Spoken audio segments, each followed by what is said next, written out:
అయ్యప్ప స్వామి వార్షిక ఉత్సవాల్లో కీలక ఘట్టం నేడు ఆవిష్కృతం కానుంది. శబరిమలలోని కందమల శిఖరంపై అయ్యప్ప మకర జ్యోతి దర్శనమిచ్చేందుకు సమయం ఆసన్నమైంది.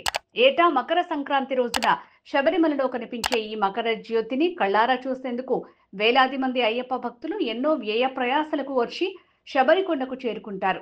ఈ క్రమంలోనే ఇవాళ శబరిమలలో కనిపించే మకర జ్యోతిని చూసేందుకు అక్కడ ఉన్నవారే కాకుండా యావత్ ప్రపంచ వ్యాప్తంగా ఉన్న హిందువులు ఎంతో ఆసక్తితో ఎదురు చూస్తున్నారు. టీవీలు, సోషల్ మీడియాలో ఈ మకర జ్యోతికి సంబంధించిన దృశ్యాలు ప్రత్యక్ష ప్రసారం కానున్నాయి. మకర సంక్రాంతి రోజున సాయంత్రం సమయంలో శబరిమల ఆలయానికి ఎదురుగా ఉండే కందమల శిఖరంపై మకర జ్యోతి కనిపిస్తుంది. ఈ అద్భుత మకర జ్యోతిని చూసేందుకు భక్తులు ఏటా 41 రోజులు ఉపవాస దీక్షలు చేసి శబరిమలకు వెళ్తారు. మకర జ్యోతిని దర్శించుకున్న తర్వాత అయ్యప్ప మాల వేసుకున్న స్వాములు దీక్షను విరమించనున్నారు. తన భక్తులను ఆశీర్వదించడానికి సాక్షాత్తు ఆ అయ్యప్ప స్వామి మకర జ్యోతిగా దర్శనమిస్తాడని భక్తుల ప్రగాఢ విశ్వాసం. 2011లో మకర జ్యోతి సందర్భంగా శబరిమలలో జరిగిన తొక్కిసలాట ఘటనలో పలువురు భక్తులు ప్రాణాలు కోల్పోయారు.